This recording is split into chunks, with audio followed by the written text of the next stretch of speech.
Hello, it's Philip Taylor speaking from Richmond Green Chambers. I'm looking at a book from Blackstone's OUP, which is the guide series on legislation. It's this book here, the Coroners and Justice Act 2009, by Jonathan Glasson and Julian Knowles.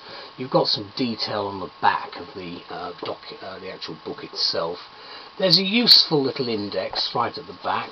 The main legislation covers a huge amount of the book itself, and what you've got is standard paragraph numbering on the sides here to find what you're looking for, plus footnotes.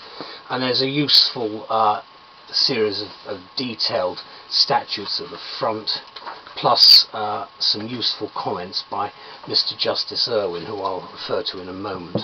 Elizabeth and I have written a review of this book, which is on the web, and we've given it the title Defining a Ramshackled Huge Statute, with expert guidance from Blackstone's Oxford University Press. And what we say is this: there used to be a programme on children's television called Ragtag and Bobtail, about a family of bunnies. If one could expand the illusion in the names of our parliamentarians without unjust lack of flattery, the confusion which is the Coroners and Justice Act 2009, yet another annual form of CJA will they never learn, really covers both the rag, the tag and the bobtail of this complex piece of drafting, which has given us significant and long-awaited changes, but at a cost of trying to understand the multitasking approach of this legislation. Thankfully, Glasson and Knowles are at hand to help out. Most practitioners find these Blackstone guides invaluable for their advice.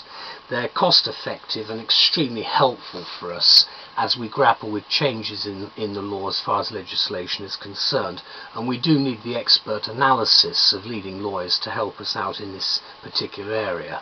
As I say, the key legislation is always contained in these documents, which is helpful, because sometimes you do need the primary legislation itself to look at to get a feel for what Parliament was about.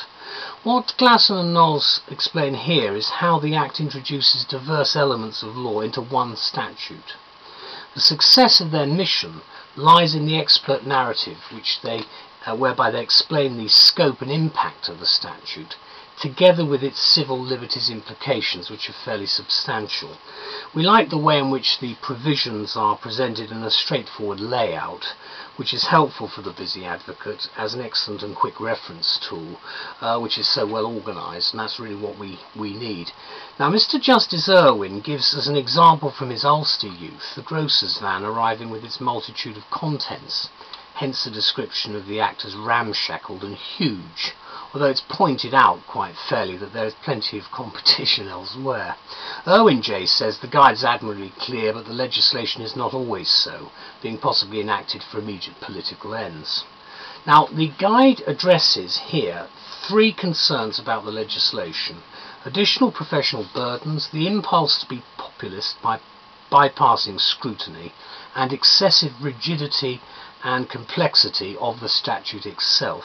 We agree that the book is first-rate, as the authors guide us actually around the cave with well-organised elegance and clarity in just over the 400 pages, because it's quite a heavy book, this one.